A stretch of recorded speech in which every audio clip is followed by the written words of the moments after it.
Marketing and Director of Aditya Birla India Centre, London Business School.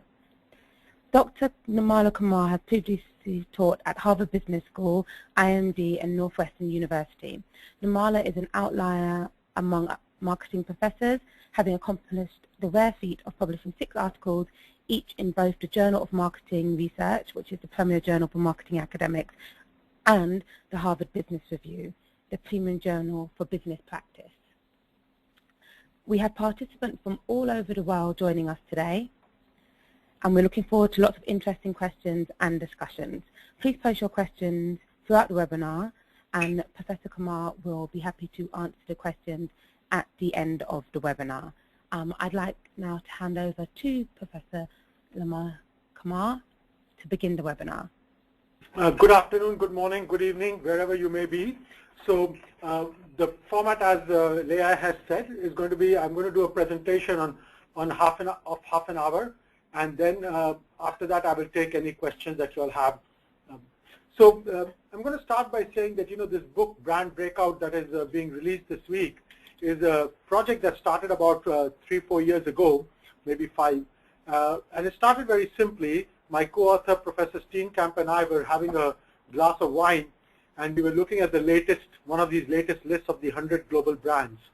And we found something very interesting, that there was no brand from any emerging market on that list. So we started thinking, why are there no brands from emerging markets on the list? And, as always, between the two of us, we started having some argument as to what could be the potential reasons. But then we didn't stop there, because that's, of course, best practice, what currently exists.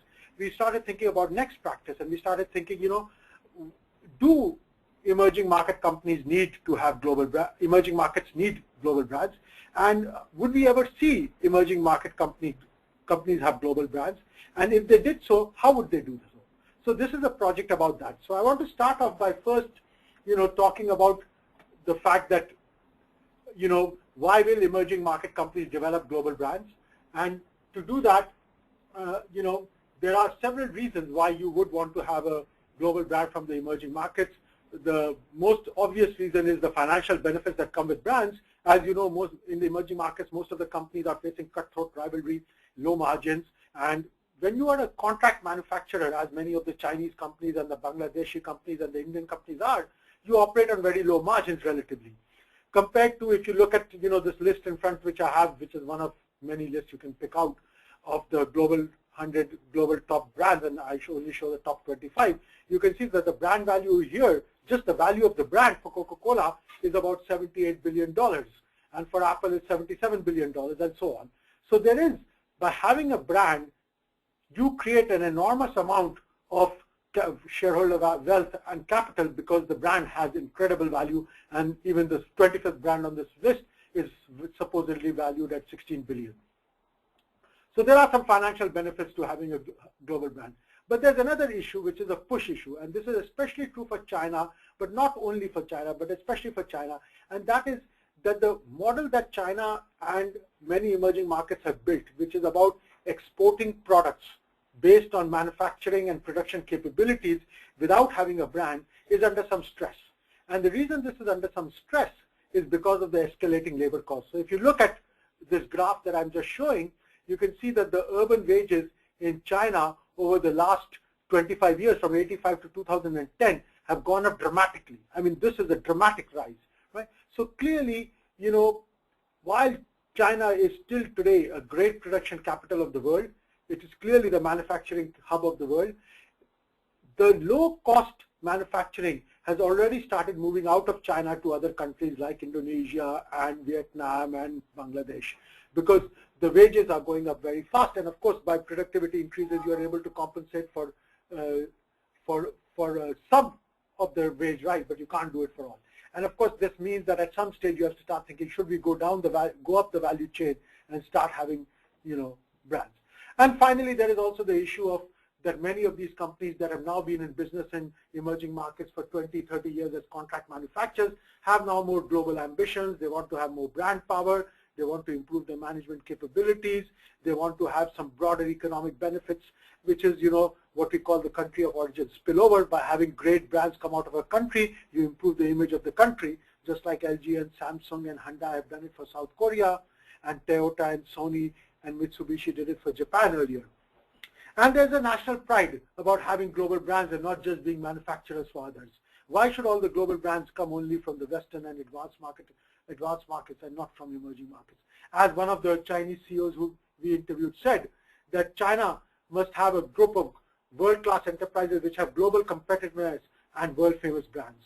And when you talk to people in China and when you talk to people in the emerging markets like India, especially the large ones, but even in Malaysia, in Indonesia, in Thailand, in Vietnam, in Brazil, they all tell you, we would like to have global brands, just like the advanced countries have global brands which they sell all over the world. Now, while there are all these reasons to have a global brand, the emerging markets also face some hurdles in having global brands. And the biggest hurdle that they face is what we call the country of origin image, which is that any brand that comes from an emerging market, Western consumers automatically give it the image of the emerging market. And emerging markets in general have a poor brand image with Western consumers. So for example, if I just show you the country image of China versus Japan among US consumers on 8 different dimensions, which are important for evaluating the country of origin: workmanship, quality, advanced technology, reliable, value for money, overall attitude towards the country, active preference for the brands of that country over other brands, and the barriers to ever buying a country of origin, which is where consumers say, we would never buy a brand from this country, right? If you look at Japan versus China, you see for Japan, it does relatively well on all dimensions, and people say, no, we don't have any barriers to buying a brand from Japan. Compare that to China, where you see that China is below 0. If you're below 0, it means you're below the mean. They're not seen as high on any dimension. Even on value for money, which you would think that China would do well, they don't do well. Even value for money is, how much do you think the value provided by this brand would be from a Chinese brand compared to the money? So people see Chinese brands as cheap. They don't see them as value for money, which is what people, when they're purchasing, consider more important. So this is the current obstacles and the current need to go global. And then in our book, what we try to do is, we try to say, and as economists said, one of the biggest challenges that many emerging market companies face as they globalize is the perception that emerging market brands are inferior.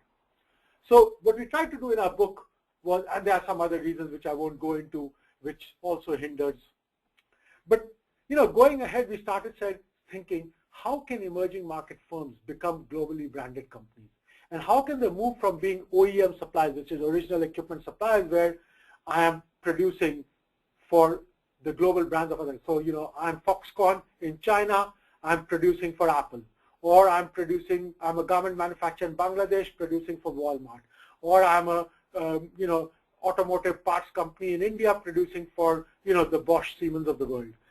So how can you go from being an original equipment supplier to selling your own brands and become a truly branded company with brands? Well, first thing you have to do is you have to master some new capabilities. You have to master the capability which, as an OEM supplier, the only capability you may have is manufacturing capabilities, which are world-class standards. But then you have to get supply chain capabilities. But beyond that, the more important capabilities you have to acquire to become a global brand is R&D capabilities and marketing capabilities.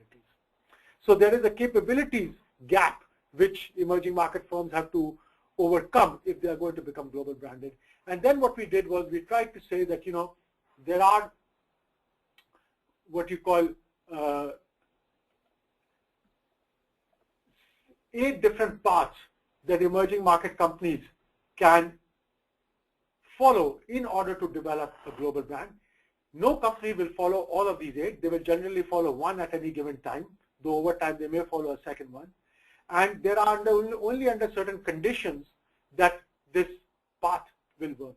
So what I would like to do for the rest of the 20 minutes that I have with you is basically go through these 8 pathways and give you some examples of companies that are already starting the process of becoming global brands from emerging markets using these 8 pathways. That will give you some insight into how emerging market companies can become global brands. So I'm going to start with the Asian tortoise route, which in some sense is the mother of all routes, which was pioneered by the Japanese companies like Toyota, Honda, Sony, Panasonic. It was subsequently followed by the South Korean companies like Kia, Samsung, Hyundai, and LG. And here the way this works is that you start in the Western companies with a decent product. It's not a very good quality product, but it's kind of acceptable product. And you sell it at a very cheap price to a niche market, which is how Toyota started, which is how Samsung started, which is how Hyundai started. And then over time, you invest in R&D and you improve your product. And as your product quality improves, you start pricing the newer versions slightly higher, and slightly higher, till, like Toyota, you are covering the entire price and quality range. And you may even at a later date start having a luxury brand like Lexus. So the phases you go through here are you build to cost very cheap products as a way to enter the Western markets by offering something very cheap. Then you build to volume. By that you get the economies of scale. Then you build to quality. Then you invest in R&D and you start getting quality. And finally you invest in the marketing competencies which allow you to build a brand.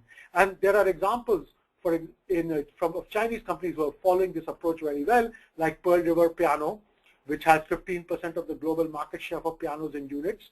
They even are in America doing well, and they're also in Europe. Haier is a white goods manufacturer, makes dishwashers, makes air conditioners, makes television sets.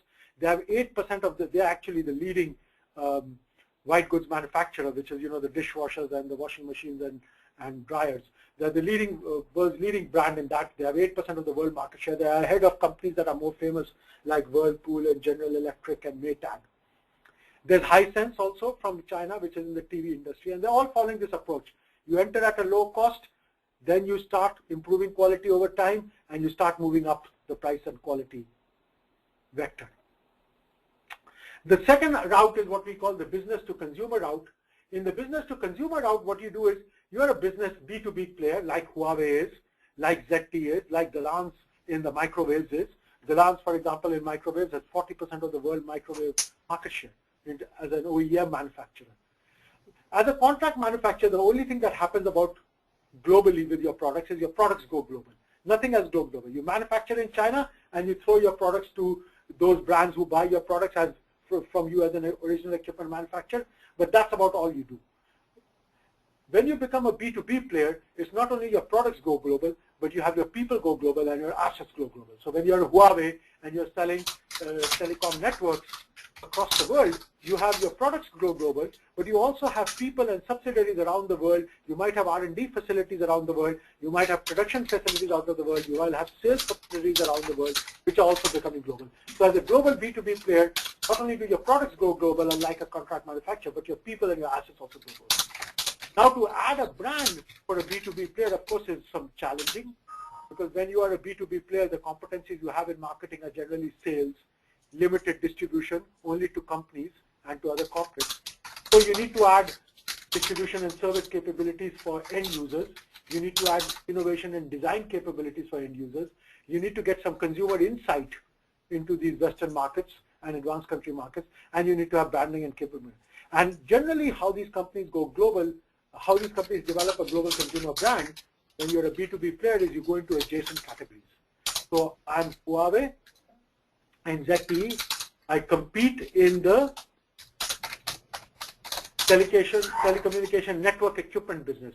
The adjacent category for me is, for example, smartphones and mobile phones. That's an adjacent category in which I'm not really present. It's a consumer category, so I don't really participate in it. But many of the competencies I have can be used in that category. So you see that going on. You see with Delance, they were a total contract manufacturer producing for all the famous microwave brands. Then they started manufacturing their own brand, which they took into the domestic market, China first, and then from China they went into the other emerging markets, and now they're going into, the advanced countries also. The third route we talked about in our book is called the Diaspora route, and this is the route which we say you enter the Western markets using your home market diaspora as a beachhead. What I mean by this is, suppose I'm an Indian or a Chinese company.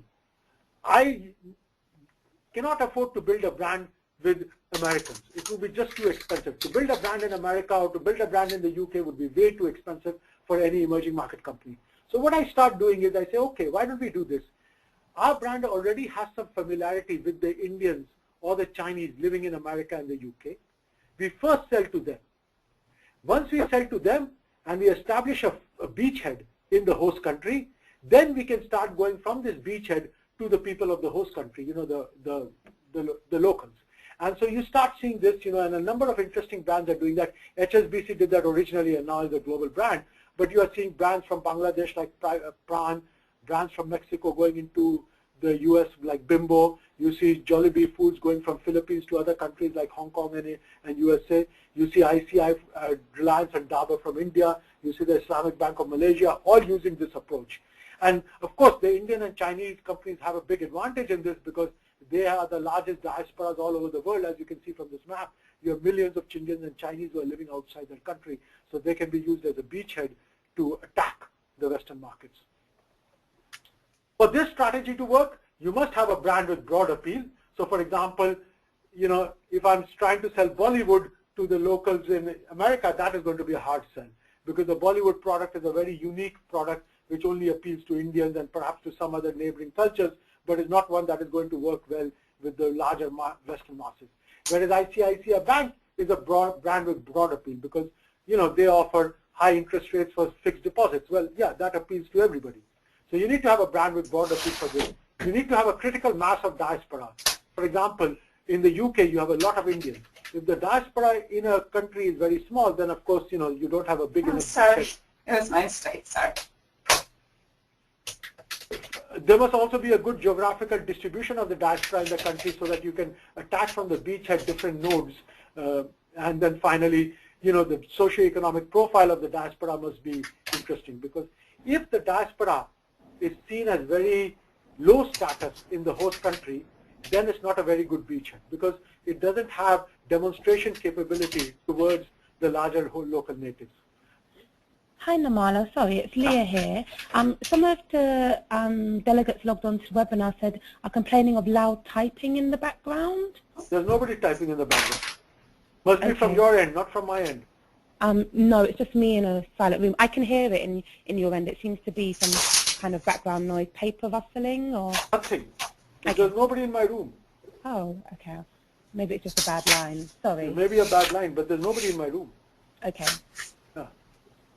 So, anyway, so I'll speak a bit slower, maybe it'll be clearer.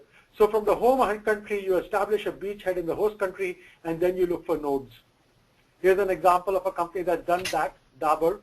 They make, all kinds of personal care products, and basically they reach out to mainstream customers from India by using it as a, they use the diaspora, Indian diaspora in Middle East, in Southeast Asia, and now in America as a beachhead from which they attack. And of course, they have a brand which is about natural personal care, which is attractive to more than just the diaspora.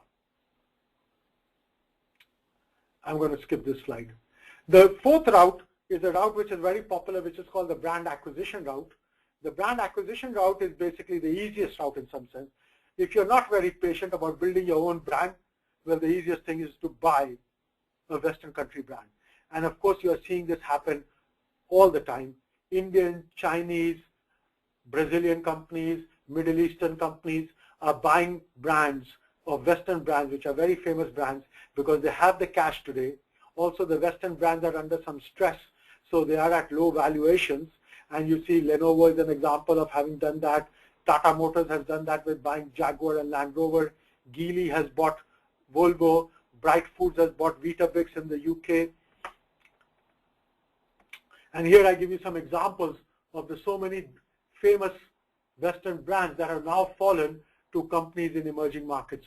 Chinese companies, Hong Kong companies, Indian companies, Kuwaiti companies, Mexican companies, Qatar companies, Russian companies, South African companies. So clearly this is a trend we are going to see in the future.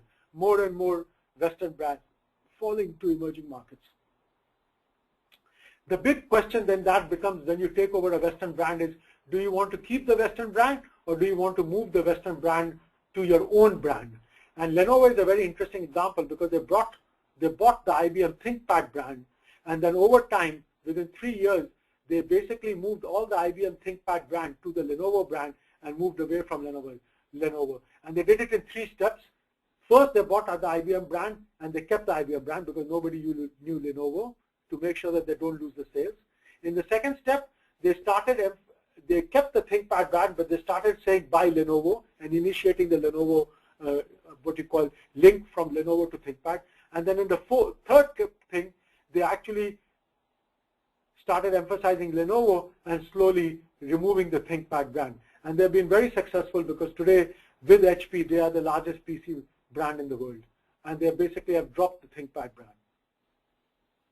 And when you do a brand acquisition, what you're hoping for is that you can use your emerging market capabilities, which is insight into emerging markets, distribution in the home country, capacity to design and manufacture at low-cost products because you are in an emerging market, supply chain efficiencies, and your entrepreneurial energy. And you can combine it with what the Western brand you have acquired has, which is a global brand reputation, a very good distribution network in the developed market, innovation and product development capabilities, design and engineering capabilities, and generally they have global management and processes. So that's always the hope. And the hope is that by taking these 2 strengths and combining them and keeping the brand separate, because in most of the cases when the Western brand is acquired, they don't actually give away, they keep both brands. They keep the domestic brand for the low end, and they keep the Western brand to reach those segments that would never buy an emerging market brand.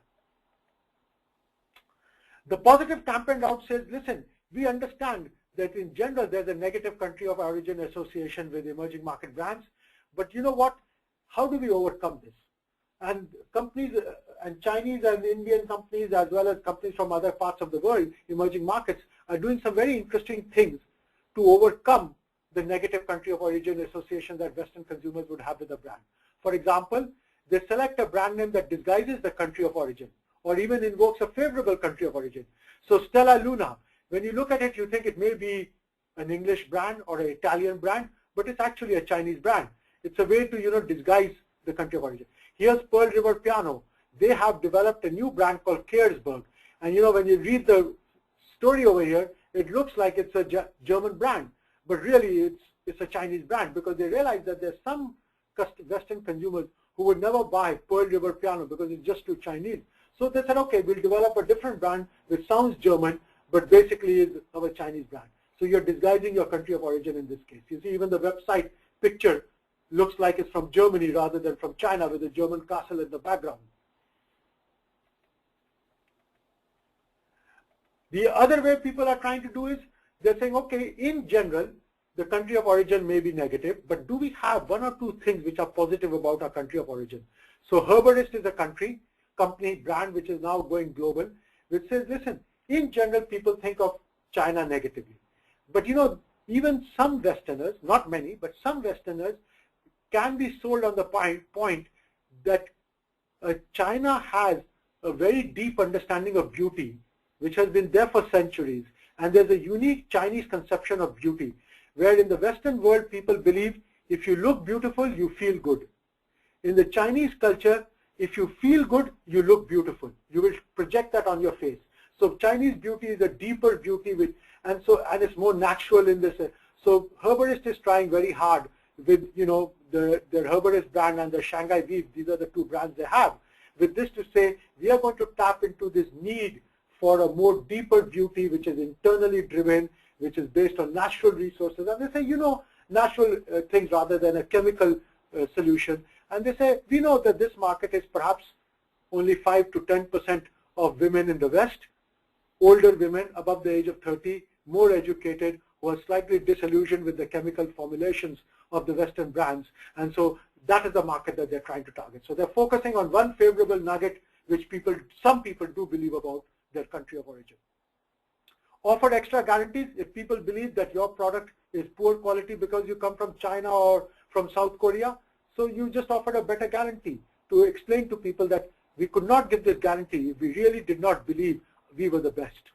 So you see Hyundai, when they started competing with Toyota, Honda, Nissan, and Chevrolet, the Americans believed a Korean car would be poor quality. So they said, okay, we will have the world's greatest warranty, because with this warranty we are signaling we are good quality. And you see over here an example of their warranty versus the other companies' warranties to show that they do have the best warranty in the business. So that's one. And finally, the last way is you invest heavily in marketing. It's a more expensive way, and you see this Thai beer Chang, which is investing very heavily in marketing by, sponsoring football, Western football and everything, Western Football League and everything, as a way to explain to people, that we are just as well marketed as. And final way in which you can overcome your country of origin is, people may believe your car is of poor quality because you come from China.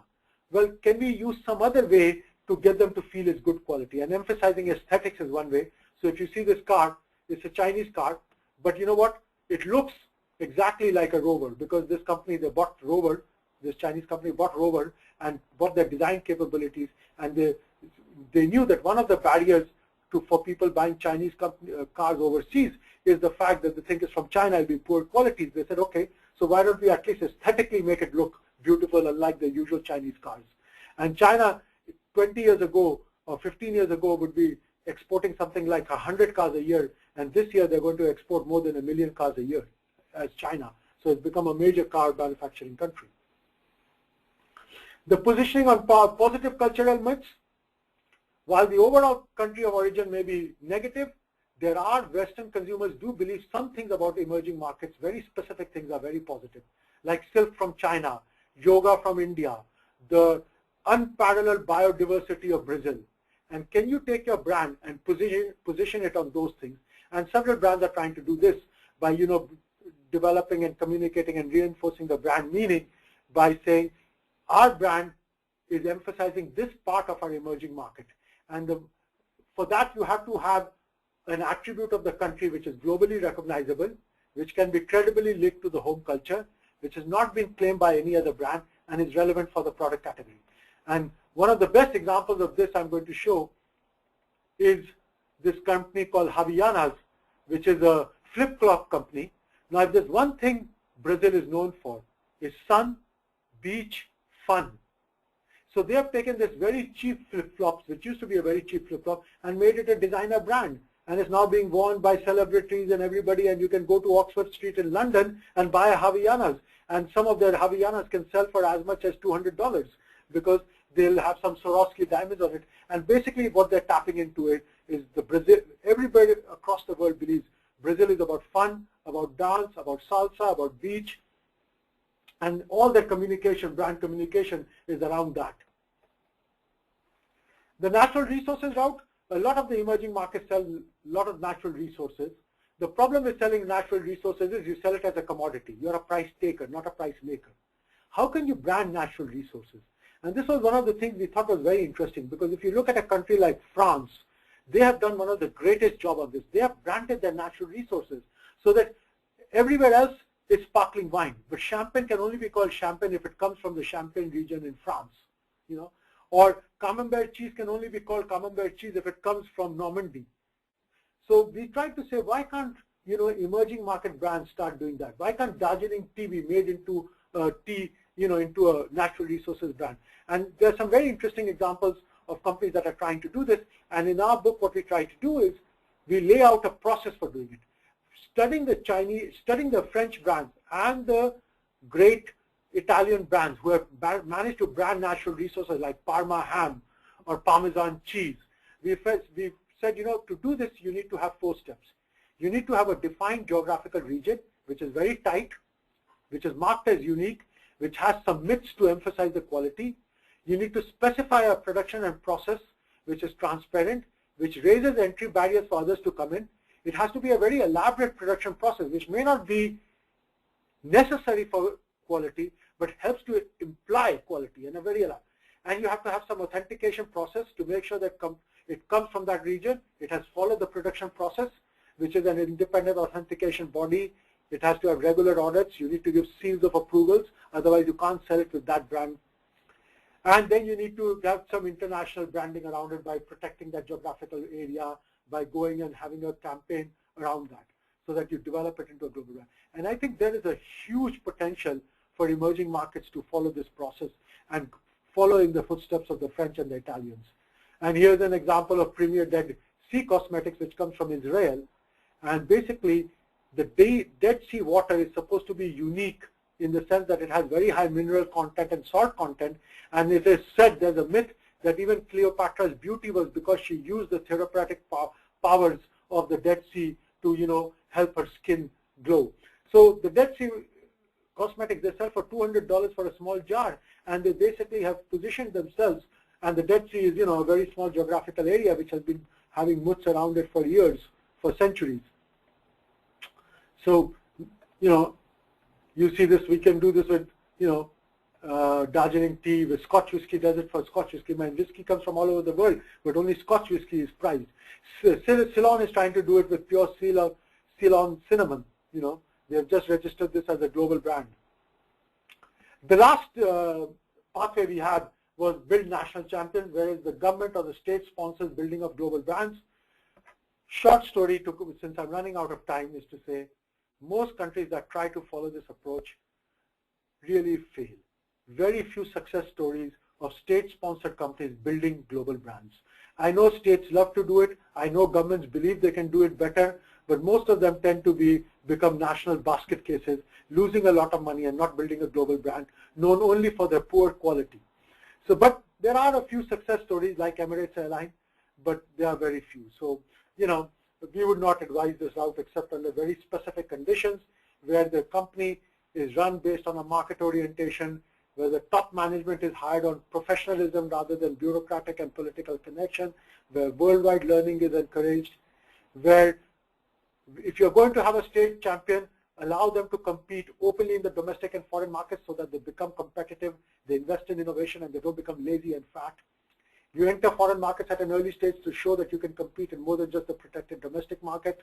And you need to, and it only works if you have a competent state which takes a minority shareholder position and tells the company, like they told Emirates Airline, you have temporary protection, but after some years you have to compete freely with the rest of the world.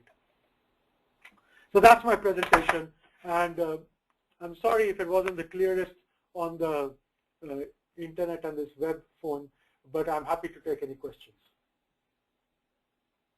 Thank you very much for that, Dr. Kumar.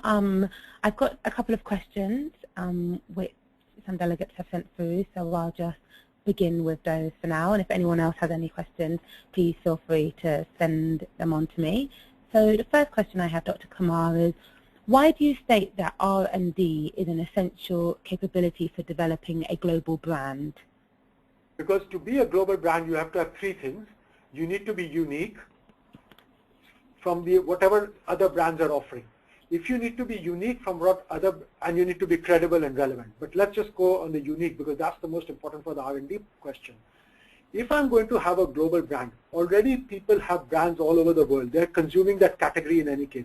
If I'm going to introduce a new global brand from an emerging market, I have to have something that's unique for Western consumers compared to the other brands that are already available to them. The only way I can develop something unique is if I have an R&D machine that allows me to come up with a unique product. Otherwise, I can't have a global brand because a global brand is not about marketing. A global brand is about presenting to Western consumers who already have many choices something unique.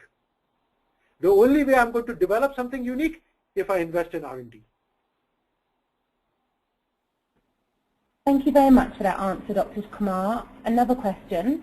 How to identify your organization's unique brand value? So again, the unique brand value question now comes to the second two parts of it. For a unique brand value, it has to be not only unique, it has to be something. So the first thing you say is, what is it that we do which is different from the rest of the competition, from what else is available in the market? That gives you the answer to what is unique. But for it to be unique is not enough. It needs to, you also need to make sure that what you're saying is unique is relevant to somebody. So being unique is not enough because I could be unique, but if it's not important to some set of consumers, what we call a segment of consumers, some particular set, it doesn't have to be unique and relevant to, it doesn't have to be relevant to everybody, but it has to be relevant to a specific set of segment of customers who say, you know what, this uniqueness is what I'm looking for. So that's the question of relevant. And the third thing it has to be is credible. Credible is what I'm promising to that relevant set of customers as unique, I have to have in my product. And I have to make it credible to customers that I do have that. I make it credible by building it into my product quality. I can make it credible by building it into my service proposition. I can make it credible by building it into my geographical location. I can make it credible by building it into how I deliver the product, my value network and my value chain. But I have to somehow make it credible to the people that I am truly delivering something unique and that's relevant. So that if I say, you know, I'm delivering the best car like Hyundai did, well, then I have to make it credible. I have to have the best warranty in the business. So you need to see what is unique about your brand, and to identify that, you need to ask 3 questions. What is it that's unique about us compared to the competition? Who is it relevant to? The set of consumers it's relevant to, this uniqueness. And 3, how are we making it credible to the consumers? Thank you very much for that, Dr. Kumar. I've got another question, which is, brand names evoke an inherent value. Finding a way to reliably measure that value is crucial in determining product development. How do you measure the value of a brand? So generally the way you measure value of the brand is done by looking at how many people are aware of your brand. So if nobody is aware of your brand, then that value goes to 0. And how highly they think of your brand.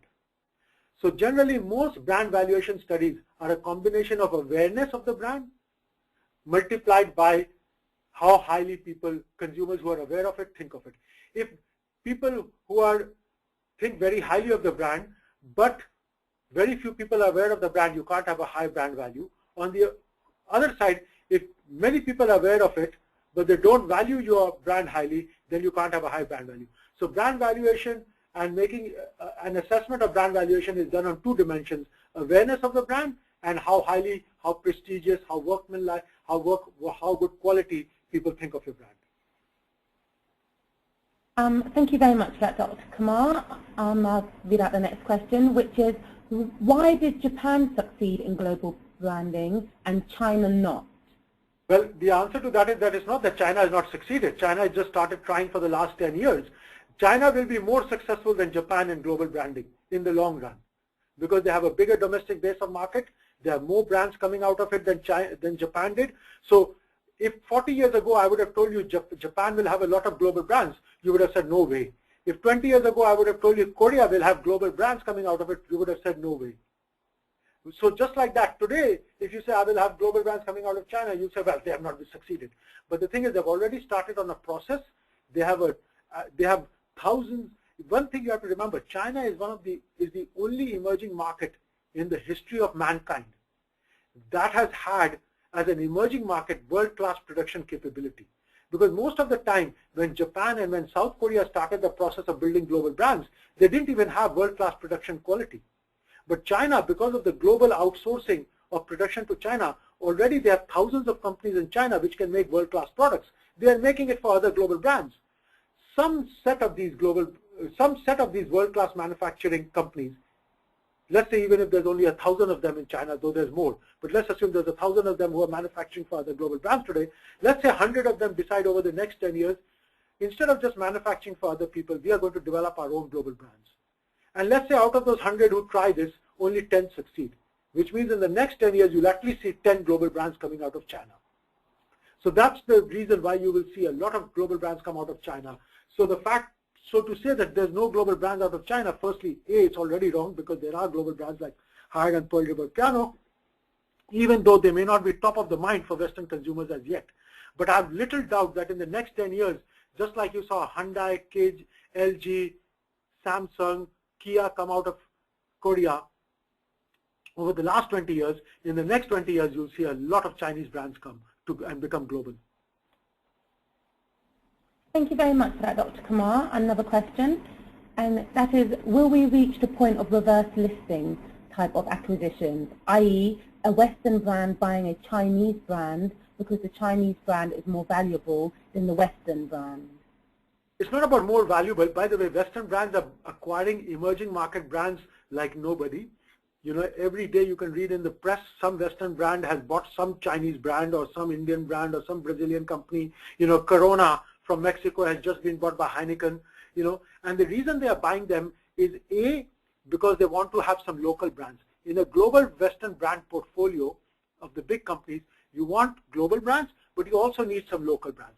Secondly, they're buying these local brands because they're taking these local brands, which may be a Chinese brand or an Indian brand or a Brazilian brand, and saying by taking these local brands, this brand is not only attractive for the domestic market of China or India or Brazil or wherever it may be, but it may be attractive in other emerging markets and maybe even in Western markets in the long term. So the Western brand has global distribution channels, has global brand management. So by buying a local brand from one of these emerging market countries, they can then put this local brand into the global distribution network and make it more valuable. So you're seeing brands being bought all the time. When Coca-Cola owns Thumbs Up of India, for example. You see, so you will continue to see this. You will continue to see local brands being bought up of emerging markets being brought up by Western companies. So that process has been going on for the last 20 years, and I suspect will continue to go on. Thank you very much, Dr. Kumar. Another question, and we've got, how applicable are these 8 strategies to service sector businesses? So well, service sector businesses would be something like, a Starbucks or a franchise food operation or a hotel chain. And I think the answer is that they're as applicable. For example, you see in Mandarin hotels using the reverse diaspora strategy, where they start because Westerners who were visiting Hong Kong and Thailand thought Mandarin hotel was so fantastic. They said, how come we don't have a Mandarin hotel in our own country? And so that's how the Mandarin hotel started. So I think it's equally applicable to service businesses. Perfect. Another one. Can joint ventures between emerging market brands and Western brands succeed long term? We've seen Danone and Wahaha fail. So again, we know that 70% of mergers and acquisitions fail. So just by having failure is, even when 2 Western companies acquire each other, the result is 70% of the time they fail to create shareholder value for the acquired company shareholders. So failures in mergers and acquisitions are very high. So it's no surprise that if a Western brand acquires Western brand and you have failures, you will also have failures when Western brands acquire or Western brands and emerging market brands do joint ventures. But the point to remember is that these joint ventures are done not always because Western brands and local brands want to have a joint venture. They're done because they're often mandated by the emerging market countries. So for example, in many industries, I cannot be in China without having a joint venture partner. I cannot be in Middle East without having a joint venture partner. I can't be in India without having a joint venture partner because there are certain, barriers to entry. So that's the reason why companies do joint ventures. It's not always because they're dictated by a business logic. Often they're dictated because there are some restrictions of doing business in these countries which require you to have joint ventures. Perfect. Another one. If companies decide to go into acquisition into a brand from another country, how can they agree on the name of the new brand? Let's say that a Chinese company is emerging or acquisition a brand from the West. Which one should they give the name of the brand? Okay, so basically there are 3 options here. Either I keep both the brands, but they target different target groups, right? So I'm Geely, I buy Volvo, we are going to keep the Geely brand, we are going to keep the Volvo brand. I'm Tata, I buy Jaguar Land Rover, we are going to keep the Tata brand for our domestic cars and for our trucks, but for the premium cars we are going to use Jaguar, and then for the 4x4s or the sports utility vehicles we are going to use Land Rover. So that's one option. I keep both brands because they're targeting different segments and I keep running them. So that's the first answer, and that's the most popular answer, by the way. The second answer is I keep the Western brand and I delete my own brand because I find my own brand has no value. And the third answer is I take the Western brand and I delete that and I keep my own brand like Lenovo has done with the ThinkPad. And the answer to that is looking at many different criteria. To what extent is there an overlap between the 2 brands? If the overlap between the 2 brands in terms of segments served, in terms of brand proposition, in terms of distribution channels is high, then I will merge the 2 brands because there's no point of keeping 2 brands and the expense of supporting the 2 brands. On the other hand, if the overlap is limited, that means they're reaching different segments, in which case I keep both the brands. But generally, what is going to be the name of the new brand, if I'm going to go for a new brand, which I doubt it, but if I'm going to go, will depend on who's the acquirer. If the Chinese company is acquiring a Western brand, then it's their right to decide what they want to do with the brand. They may decide to keep it or they may not decide to delete it. But most of the time, when emerging market companies buy Western brands, they want to keep the Western brand's name, because one of the reasons they bought it was for the name. Okay, I've got quite a long one here for you, Dr. Kumar, which is, what about countries where the myth is unknown by the rest of the world and the government is not capable to promote local resources internationally? As a potential business opportunity, should the interested business first promote the particular resource and see how it's received internationally before any of the suggested strategies is applied to make a brand and take it global? Yeah, it's not a bad question. It's a good question, you know, because the question is, suppose the government doesn't want to promote, let's say, Darjeeling tea, right, or Kenyan coffee. The question is, should an individual company, that is a Darjeeling tea company, or an individual Kenyan coffee company start promoting Kenyan coffee and Darjeeling? Well, the answer to that is probably not, because it's not going to be cost effective unless they have a dominant market share of that. Because, you know, any promotion that this company does will be, you know, will be benefited by all the other companies in that industry, in that part of the world. So, and it's very expensive to build a brand with Western consumers. So unless you really have a very high market share of that country, it would not make sense to do that. So like, for example, you know, if you're De Beers and you're advertising diamonds which come from responsible mines, you can do that because you control the world's diamond industry and you are one of the biggest producers of diamonds. But it wouldn't make sense for an individual, let's say, tea farm or a tea estate in Darjeeling to start advertising Darjeeling tea. That has to be done through the Indian Tea Board, or they have to form an association of Darjeeling growers, and then through the association they have to start advertising it. Perfect. Another one, how can local brands in emerging countries establish brand equity in Western developed countries? Can establish what? Sorry, I didn't get that part. Brand equity. Brand equity? Yes, in Western developed countries. Again, what we found in our research, following those 8 pathways is one of the 8 pathways you have to choose, but more importantly, we found that most of the brands that succeeded in the Western markets, they didn't succeed because they did a lot of advertising. They did it because they actually had a product which they could sell, which was different, which was often cheaper, and it was through product. In fact, the most interesting conclusion we found was that most of the people who developed global brands out of emerging markets, they first invested in R&D and later invested in marketing rather than vice versa. Perfect. And does joint branding work, i.e. Sony Universal and Sony Ericsson? Sorry, yes, what about Sony Ericsson and Sony? Does joint branding work? Well, joint branding works, yes, but it works depending on your objectives. If your objectives are very clear and is to leverage the strengths of both the brands, then it works. But otherwise, if the objective is not clear, then all you do is confuse the customers, you know. So Sony Universal, it's not really a consumer brand at some level, you know, it's a brand which is for the, what you call the industry. So yeah, then in industrial marketing, it works very well. When you're talking consumer marketing like Sony Ericsson, then I think it's more problematic because there I think it works less well. So because it just confuses, you know, is this a Sony, is this an Ericsson, people are not sure unless there's a way to integrate it properly. So I think in the Sony Ericsson case, it's worked less well. In B2B marketing, joint branding works very well.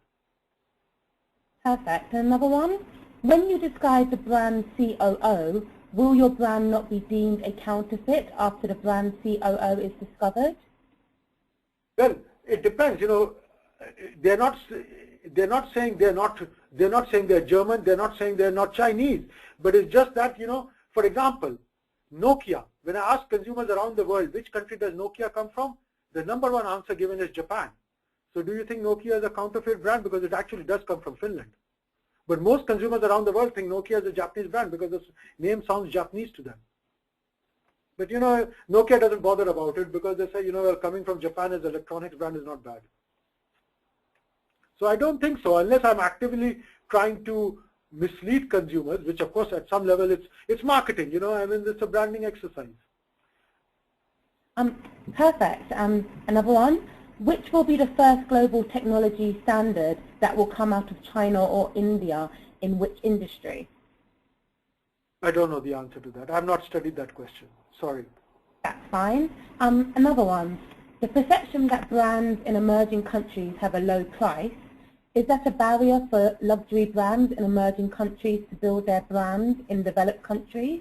Yes, it is a barrier because if people think of you as low price, you can't sell luxury products which are supposed to be sold at a high price. And in luxury branding, product quality cannot be one way in which you show you are better, because product quality is not, for cosmetics, who knows what is product quality. So that's why I like that herborist example, because the herborist example was saying, we are going to be in luxury brand, but then and Shanghai Tang is another very interesting example where they're trying to be high-end clothing. And what both these companies have done is something very interesting. They said, China has a perception of low price. So if we say we are a Chinese brand, people will not pay the high prices. So why don't we do it differently?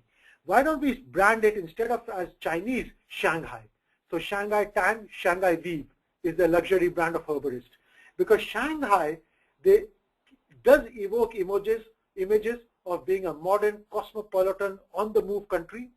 It also evokes images which are historical, where it was in the 1930s known as the Paris of the East, a very fashionable places, a little bit, subterranean with the opium houses where the battles were fought.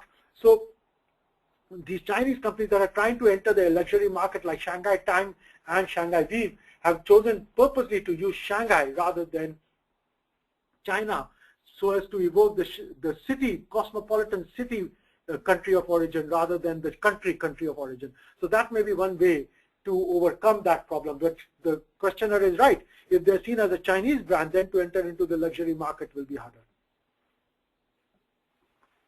Perfect. And we've got a couple more for you, Dr. Kumar. Lots of questions today, a very popular webinar. And that is, will we see Chinese cultural resources firms compete against Indian cultural resource firms or with Brazilian? And which industries are most likely to be the field of clash for two cultural resources from two different emerging markets? So the most likely, they have cultural resources in different areas of the world, but so for Chinese silk, for example, is very famed. But in natural herbs and when it comes to herbs, cosmetics, that's where you'll see the clashes more. Why? Because Brazil has biodiversity, so they like to focus on that, like the Natura brand. India and China both have very ancient herbal medication, historically very well developed and very large herbal medications, like in India you have Ayurveda, and in China you have the Chinese herbal medication traditions. So those are the industry categories in which you're more likely to see a clash. Perfect. And how could they choose which brands should go into the market and which ones should be dismissed? I am talking here about the same brand products. Well, the ones that should go into the market goes back to my first answer. You have to be unique compared to what you're offering, compared to the rest of the offerings available to Western consumers or advanced market consumers. You have to be relevant to some set of consumers, and you have to be credible. That's the criteria on which you have to choose which brand has global potential. Perfect. Just a couple of more. And what are the unique differentiators that help create and leverage brand advantage? This is too general a question. It can't be answered unless you know the category. And in any category, any answer I give, there'll always be a new entrepreneur who will come up with something which is relevant. For example, nobody thought that environmental consciousness could be a criteria for women buying cosmetics, but Body Shop proved that it can be. So there's always new criteria being developed by entrepreneurs and innovators. So we can't really say there is one answer to that. Perfect. And our last question, which is, could you please shed some light on how the internet is affecting the brands and how the brands can still live in the consumer's brain? So the internet is a very important tool for any global brand today, because a lot of consumers get their information from the internet. A lot of consumers are on the internet all the time. So earlier, as a brand, we have to follow consumer eyeballs. As the consumer eyeballs have moved from from television to the internet, and have moved from billboards to their mobile phone. When you see a person walking today on the road, they're looking at their mobile phone, not up at a billboard. So as the consumer's eyeballs have moved from magazines, newspaper, television to the internet, and from outdoor to mobile phones, you have to move your advertising dollars in the same way. So in the future, there will be no brand building strategies which will not involve the internet, will not involve social media, will not involve mobile. So this is just the future of brands. We have to master these new competencies as global brands because those are the competencies of the future needed for marketing people. Thank you very much for that, Dr. Kumar. That's the end of our questions. It's been a very, very exciting webinar and very interesting talk. I'd like to thank you very much for speaking, and I'd like to thank all of our delegates for sending such stimulating questions.